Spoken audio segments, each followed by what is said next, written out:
Sanibonani, good evening, Dumelang, and welcome to episode 177 of the Private Property Podcast. I'm your host, Zama. It's the Thursday edition of the Private Property Podcast. Yes, we're coming to you live on Christmas Eve here on Private Property. I'm sure some of you are probably already marinating your meat and making sure that you're prepping for tomorrow's meal with your family, and of course hoping that you're going to be staying as safe as possible. We are seeing surge in numbers of COVID-19 and certainly seeing also a lot of casualties. So if you are going to be with family, try and keep it intimate, very small, only the people you live with, and exercise caution as much as possible. We certainly want to see you in the new year and bring you the best property content that we obviously can bring to your screens. And talking about property content, we also bring you the First Time Home Buyers Show with Estee, and that comes to your screens every single Wednesday at 7:45.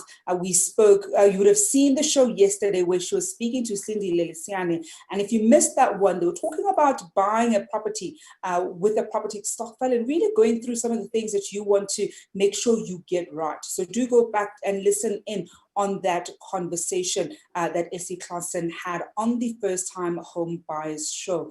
We also bring you the Farming Podcast. This is an exciting podcast. Umbali Noko brings you the Farming Podcast every Tuesdays and Thursdays at 1 o'clock.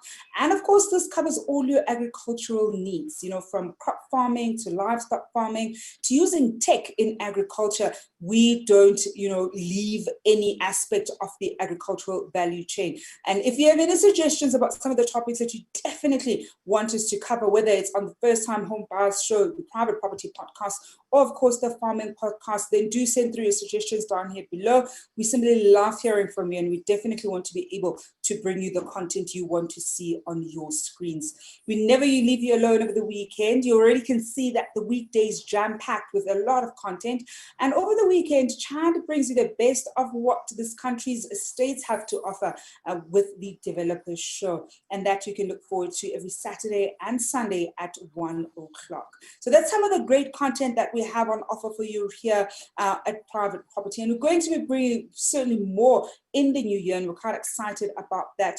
But talking about something that we're very excited about, we are running that competition where you stand a chance of walking away with 1,500 Rand with your friends and family. Of course, I'm talking about questions for the champions. This is a competition where we're asking you to form a team of 5 with 4 of your friends and family members, and give yourselves a great unique name. Make sure that you hop on the live when we start at 7. Let it be known that you're watching, and then wait until the end of the conversation because that's where we ask the 5 questions, and the team that gets the most correct walks away with that 1,500 Rand. It is that easy to walk away with that cash prize. So do make sure that you stay tuned. The questions are always based on the previous day's episode, so we want to make sure that you're watching. We're keeping the questions and the statements very simple, so stuff that you'd be able to easily remember if you're just watching. So we know it's been a rough year.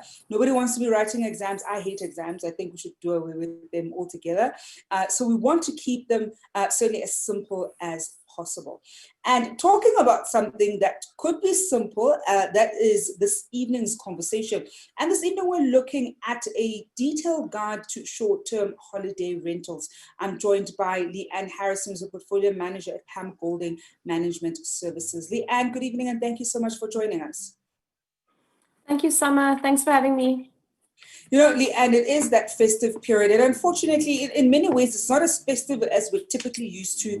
I think, if anything, this is usually that time of the year where a lot of holiday destinations are booked out, from the ones that we're very used to the ones that are managed by even some of the viewers at home, whether it's via Airbnb or you've got some kind of other holiday package that you put together, perhaps a holiday home that you're deciding for a certain period you rent out, perhaps it's a timeshare. So there are all these different ways that this season, typically we see people holidaying in different ways. And in as much as we not seeing the kind of numbers that I know we typically see.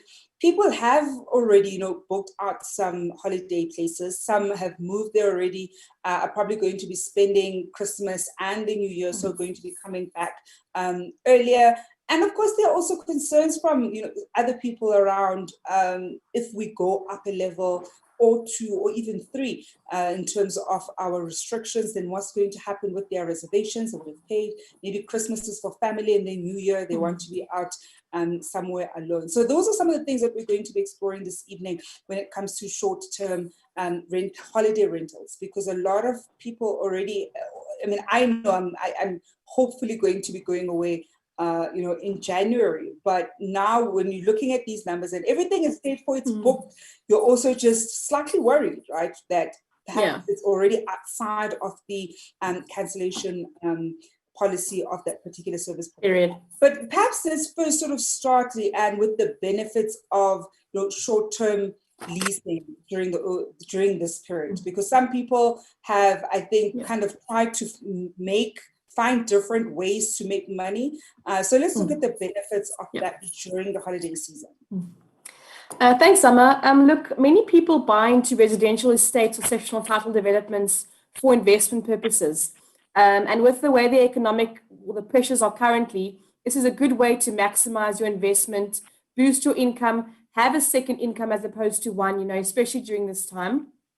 There's also the benefits of the profitability being higher than traditional letting, as well as you're less of a risk of outstanding rental if you've got a short-term lease, because lessees pay earlier. They pay before they stay. So there are a lot of benefits in short-term letting your property, especially during this period or this pandemic. So then, Leigh-Anne, what's the difference? Because some people will say, look, you can just have maybe a 3-month lease, or 6 months, or 12 months. So what then differentiates your let's call it slightly longer term lease with the short term leases? So they generally have the same characteristics. So you've got a lease agreement where two parties enter into an agreement where one rents a property owned by the other in exchange for generally a sum of money. So it's the same with regards to normal leases and short-term leases. However, the one differentiating factor is the period. Now, in terms of sectional title legislation and other legislation, there's no definition for short-term letting. But generally, the terms are normal traditional lease is between 6 to 12 months, whereas a short-term lease is between anything from 1 to 30 days. So that is the main differences between the two. The contract is still the same. You have to comply with the same contract, the conditions, the rules, etc. It's just the period that differs.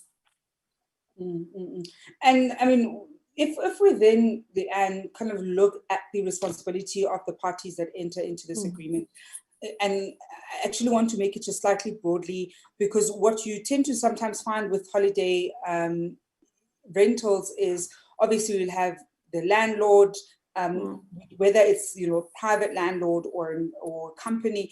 Then you'd have the tenant, and oftentimes the tenant is never alone, right? So you're coming with friends or family. So what is the responsibility or what are the responsibilities of the respective parties in that transaction? So generally, before you even consider short-term letting or purchasing a property, always look at your scheme governance documentation, whether it's permissible or not. A lot of the times I find that people purchase property and they don't actually know that it wasn't allowed. And then there's an issue as to what do I do now because I bought this for a purpose. So it's always important to examine the rules and also the municipal bylaws, because you have to apply for a City of Cape Town departure, especially in the Western Cape, if you want a short-term lease your property. Also ensure that the tenant is well versed in the rules.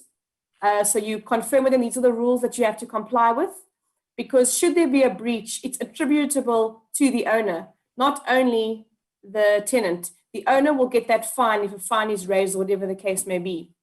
An owner also has to comply or ensure that they inform the body corporate that they are intent on short-term letting their unit, the details of the tenant, as well as the period of their stay. The responsibilities of the renter or lessee that is to comply with the rules, ensure the least amount of disruption to the other residents, because that's a major factor. If you've still got other people living, long-term residents living in the area or in the community scheme. Avoid damage to property, because generally long-term or short, they haven't got much of an interest in maintaining the property, as opposed to somebody who owns the property. It's something to take into consideration. And also a big thing, especially during these times, is security protocol. So, when you move into a place, you get handed a set of keys or a remote or a tag. Make sure that you keep it, don't lose it. When you exit via a gate, check that the gate is closed. Comply with the protocols as if you were living there as a long-term tenant. Leigh-Anne, I'm certainly interested to find out about making provision for additional guests. Is that something that should be made upfront in the agreement? Or because, if you're going to, for example, book out let's say a house that sleeps 8 or 10 people, and you're going to be booking it out for, let's say, a week, should there be provision around how many guests can be in that particular property? Is that something that should be overtly stated in the agreement? Look, usually with a house, let's say a house is 6 bedrooms, sleeps 12 people, or maybe an extra if there's a sofa or a sleeper couch. When you make the booking, generally you can choose how many people are going to be staying, and it can be less. So you can have a 6 bedroom and only 3 couples stay. But usually what happens, and I've seen when I've gone to stay at a place for a short-term stay, they lock the other bedrooms. So if you were intending on staying for your 12 people in a 6 bedroom, but you only book for 6 people, you'll see that when you arrive, there might be a locked bedroom and you won't know where to stay. So it's always important to let your landlord know. And I think not all the time, generally when you go to your short-term with your holiday rental, you'll most likely get a key via an office, or you're not necessarily going to be personally escorted to the place. So if you are caught with extra people at the rental, there may be consequences in terms of the agreement that you entered into. There could be a deposit that you won't be able to get back, or they might refuse you to stay, or with all these online platforms, they could rate you negatively, which then affect your future renting or on any platform. You won't be able to, or people will deny you being able to rent on a short-term basis. I know for viewers at home who are watching us, it is the festive season. We come on air at a time when you might perhaps be about to have dinner with your family, or perhaps this is part of your dinner viewing. We certainly want to hear from you what your holiday plans are. We are looking at a guide to short-term holiday rentals. So are you still in your house, or have you decided to travel a little bit out of town? Obviously, staying safe, social distancing, sanitizing, wearing your mask. So do share with us what your holiday plans are, and are they any different from what you typically do with your family during this festive season? We're going to go for a quick break, and when we come back, we are going to be taking your questions and comments at home. We're also going to be looking at tips for homeowners who may perhaps want to go into short-term holiday rental. Some people would argue, listen, maybe this is not the best time. Tourism numbers have been hard hit. But we've also found that a lot of us have been getting very cranky, and we really do want to change of environment. So we do find ourselves leaving our homes for a nice bush escape as much as possible. I've been seeing quite a lot of those because that you're alone, you're secluded, you're in the bush, you're spending a weekend away. So I think there's certainly a demand for those.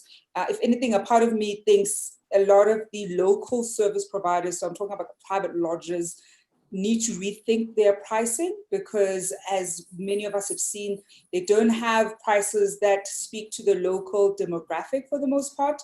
And often we find them complaining that they've been hard hit because South Africans don't travel, except we do travel locally, but they've priced themselves for a US or a UK market, so the pricing is completely warped. And I think when you're a South African, you're looking at that price, you're thinking, look, for 5,000 a night per person sharing, you might as well just go abroad, because what's the point of spending 4 days in a bush, because we're also used to the bush, right? So I simply want to hear from you. What are your holiday plans? What are you and your friends or family getting up to? And how have you tried to, adapt to the reality that we're finding ourselves in? Because the reality is that we're not really able to do what we previously used to do. I know for some families, going to the coast, making sure you go to the beach is quite a big part of your holiday plans. We know that that's something that isn't possible right now. So how have you adapted to what we find ourselves now in order to still try and enjoy the festive season as much as you can? We're going to go for a break, and we'll also, during the break, be hearing from Estee just in a bit. What's up, private property fam? You know why I'm here. I'm here to announce tonight's estate agent winner. I hope you're getting ready for Christmas, and the winner is Ndaba Mkhize. You've won yourself 1,500 Rand cash. This is what Ndaba says. I signed my first contract with SEEF at the beginning of September. I sold my first sole mandate in October, 1 month in. Yesterday, I sold another property, and I have 2 new listings this week. Yes, it's been a challenging year, but opportunities have presented themselves as early Christmas gifts. Well done, Ndaba. You guys know what to do. Tell us about your 2020 highlights and how you managed to remain on top of your game. Have a Merry Christmas.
Welcome back to episode 177 of the Private Property Podcast. I'm your host, Zama Khumalo. It's a Christmas Eve edition of the Private Property Podcast. And this evening, we're looking at a detailed guide to short-term holiday rentals. I know that there are some property investors that still think this is a lucrative market and trying to find different ways to take advantage of some of the holiday rental accommodation that's currently gone on sale. I've seen some investors offloading those properties from their property portfolio. So some are thinking, look, we may be in the middle of a pandemic, but we're not going to be living like this forever. So their long-term view is try and buy those now, and you already know that perhaps in a year you'll be able to make those returns. And so we're going to be looking at, certainly this half, looking at some tips for people who want to go into home ownership, especially when it comes to those holiday destinations. We are also taking your questions and comments at home, and I want to hear from you. How are you spending this festive season? Have you adapted and changed your plans as a family in order to be able to adapt to the COVID-19 crisis that we find ourselves in right now?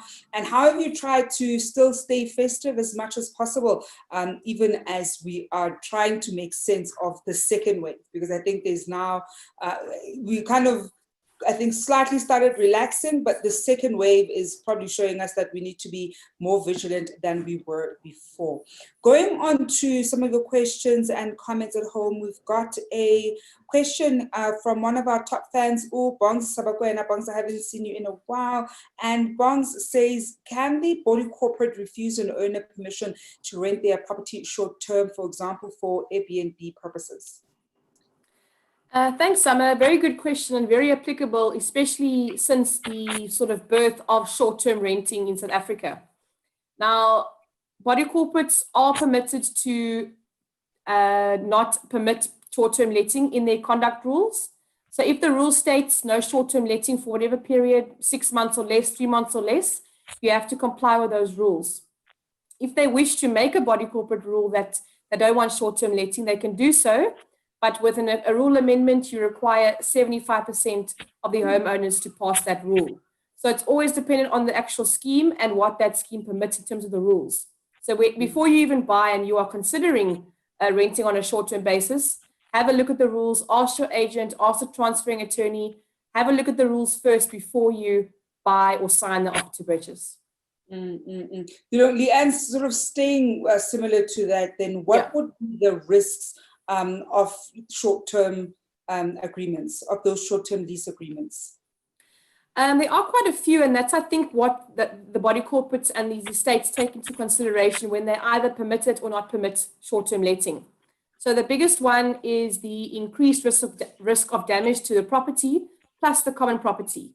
Something as simple as, guests, they have those wheelie bags, and I've found that they chip the tiles, they don't carry them up the stairs or down the stairs properly, causing damage to something as simple as a tile.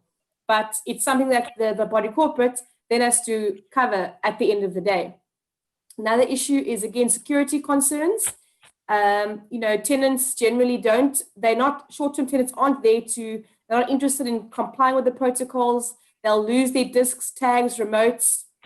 They'll allow guests in and out. They won't check the gate closing when they leave or enter. Another issue is noise and nuisance issues. So generally the biggest factor is that, you come in for 2 nights, you come here for a party, you have a massive party at the flat, and you wake up the entire 3rd floor, who then have to deal with this every 3 or 4 nights. So that's a massive issue that the body corporates have to deal with. Another issue, overcrowding. Like we mentioned that, what if your place is only 3 bedrooms, but you have 12 people coming to stay? The bylaws do state that certain amount of people per unit, but a lessor isn't always controlling that. They just want their income. And then the final thing, which is very important, is unlawful occupation. So myself as a tenant, I short-term lease, but I don't leave when I'm supposed to. Now, you can't just evict me. Bless you. Thank you. You can't just evict me. There's a process to follow. So that's also a consideration. You have to weigh that risk when short-term letting your place. And the unfortunate thing is, I suppose it's fortunate for the actual tenants, but short-term tenants are there for a short time and a nice time, not a long time, right? So oftentimes you really are there to party it up and to do things that you potentially wouldn't do in your own property. Yes.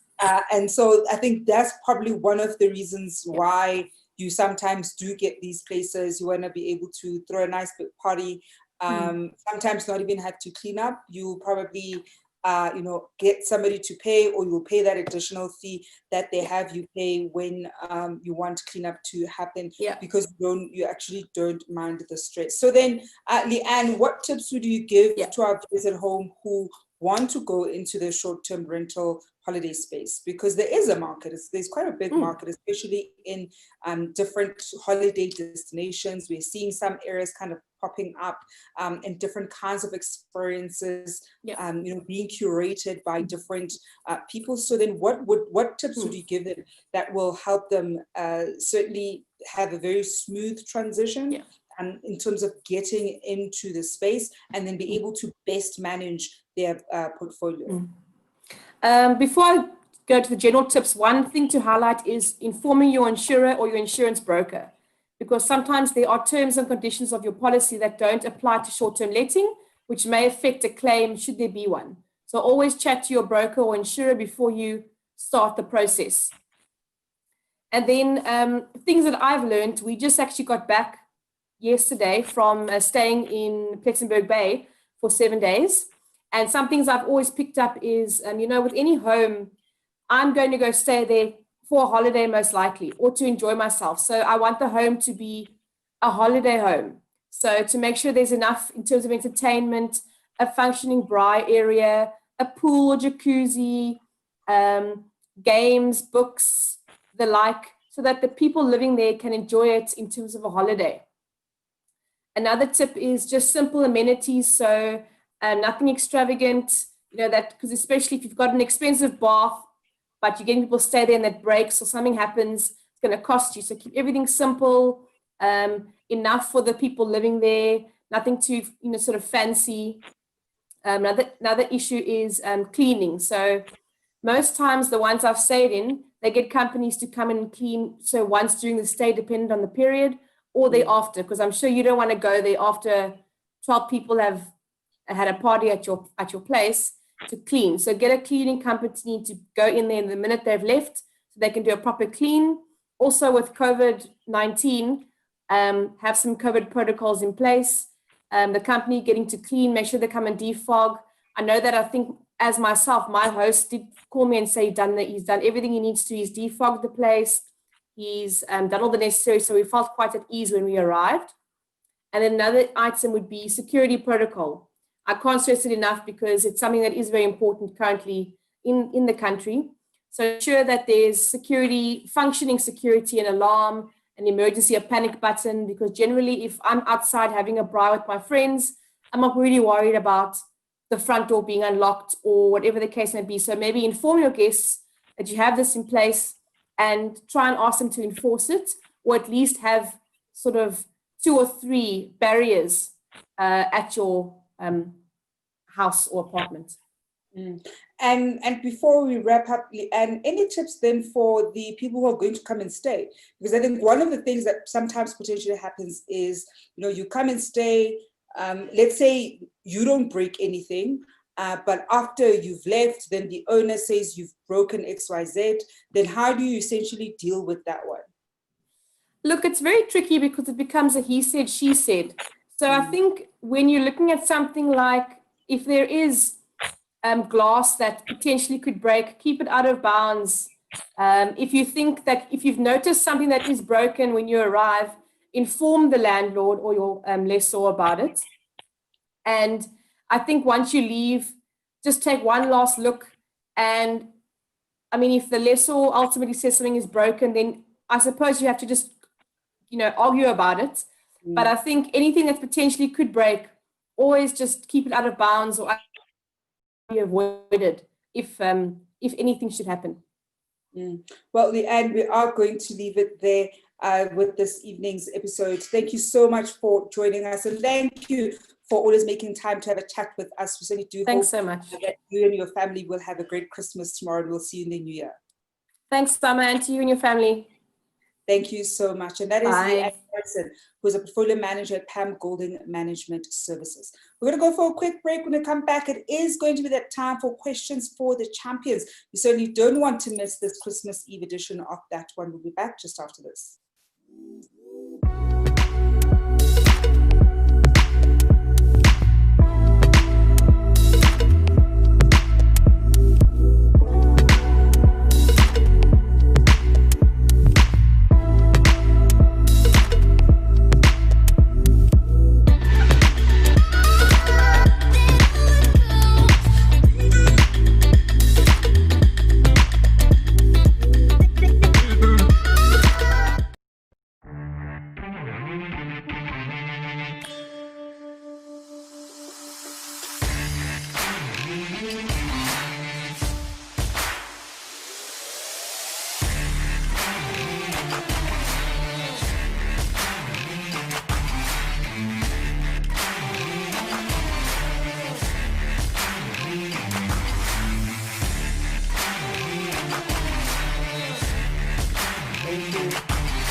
Welcome back to the Christmas Eve edition of the Private Property Podcast. I'm your host, Zama.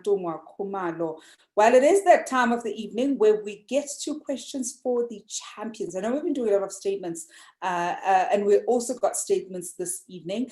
And the 5 statements for this evening, I hope that your team is ready. Remember, when you answer these questions, you want to make sure that you also use your team name because we want to make sure that we're able to track who is answering.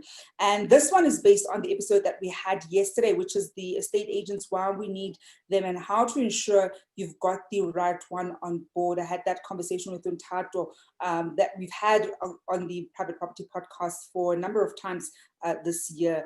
And the first statement, against true or false, is the role of an estate agent is to facilitate the transaction between a buyer and a seller or tenant and landlord. I'm going to repeat that, true or false. The role of an estate agent is to facilitate the transaction between a buyer and seller or tenant and landlord, true or false. And the second statement is every estate agent should register for the FFC certificate after 5 years. I'm going to repeat that one, true or false. Every estate agent should register for the FFC certificate after 5 years. The third statement, remember when you answer, you want to make sure that you also use your team name so that we're best able to track it. The third statement is it is not advisable to use an estate agent for your first property transaction, true or false. I'm going to repeat it, true or false. It's not advisable to use an estate agent for your first property purchase. And that is the third statement. And the fourth statement, again, true or false, CMA stands for Current Merchandise Analysis. So that CMA stands for Current Merchandise Analysis, true or false. Remember, the questions are always based on the previous day's conversation, meaning that because tomorrow is a public holiday, we're only going to be back on Monday. So the questions for Monday are going to be based on the conversation that we had today. And the last statement this evening is a home buyer can report any conflicts with their agent at the Estate Agency Affairs Board. True or false? But I repeat it, a home buyer can report any conflicts with their estate agent at the Estate Agency Affairs Board. And those are the 5 statements. Very easy because we want to give away this money. We want to make sure that we give away as much of it as possible. So do make sure that you enter, you encourage your friends and family to hop on the live and be able to also stand a chance of walking away with that 1,500 rands. Well, that's it from me, Zamanto Kumalo, and this Christmas Eve. If you do believe in Christmas, myself and the team certainly hope you a great Christmas tomorrow evening, and certainly do make sure that you're staying safe with your family and enjoy each other's company as much as possible. We're going to be back on Monday with the Private Property Podcast. Until then, hoping you're staying home and staying safe.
Hi, I'm Brian Kepper.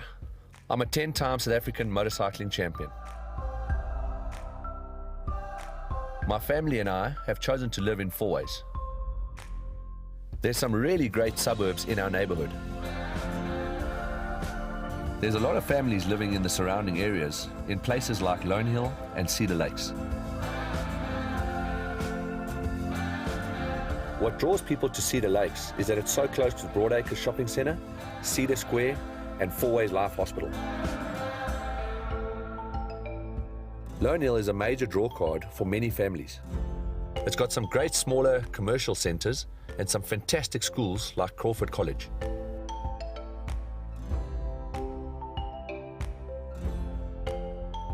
From an entertainment point of view, Monte Casino really comes alive at night. There's so much on the go, and there's an incredible energy in the area. Our family just loves the fast-paced lifestyle that Fourways brings. But honestly, the thing that attracted us most to this area was the active lifestyle that it offers. As a family, we've chosen to live in Fourways because of the lifestyle and convenience, and this is our neighborhood.